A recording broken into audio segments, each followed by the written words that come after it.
ধামরাইয়ে autism ও বুদ্ধি প্রতিবন্ধিতা বিষয়ক সচেতনতা ও ক্রীড়া আনন্দ উৎসব অনুষ্ঠিত হয়েছে।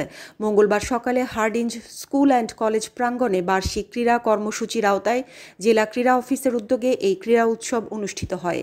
জেলা ক্রীড়া অফিসার ফেরদৌসী আক্তার বন্যার সভাপতিত্বে প্রধান অতিথি হিসেবে উপস্থিত ছিলেন উপজেলা নির্বাহী অফিসার মামুনুন আহমেদ অনিক।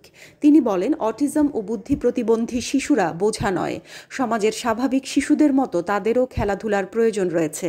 অধিকাংশ পরিবারেই প্রতিবন্ধীদের বোঝা হিসেবে গণ্য করা হয়। প্রতিবন্ধীরা আমাদের সমাজেরই অবিচ্ছেদ্য অংশ। তাদের অবহেলায় পেছনে ফেলে রেখে সমাজ এগিয়ে যাবে তা কখনোই সম্ভব নয়। এ দায়িত্বগুলো সঠিকভাবে পালন করলে প্রতিবন্ধীরা সমাজের বোঝা নয়, বরং সম্পদে পরিণত হবে। এ সময় আরও উপস্থিত ছিলেন হার্ডিঞ্জ স্কুল অ্যান্ড কলেজের ভারপ্রাপ্ত প্রধান শিক্ষক জুলেখা বেগম, সিনিয়র শিক্ষক ওমর ফারুক, ক্রীড়া শিক্ষক মহিউদ্দিন, প্রতিবন্ধী স্কুলের শিক্ষক ডলি আক্তার। শেষে ক্রীড়া প্রতিযোগিতায় অংশগ্রহণকারী বিজয়ী শিক্ষার্থীদের মাঝে পুরস্কার বিতরণ করা হয়। হানিন ইসলাম, সিএন বাংলা নিউজ ডেস্ক।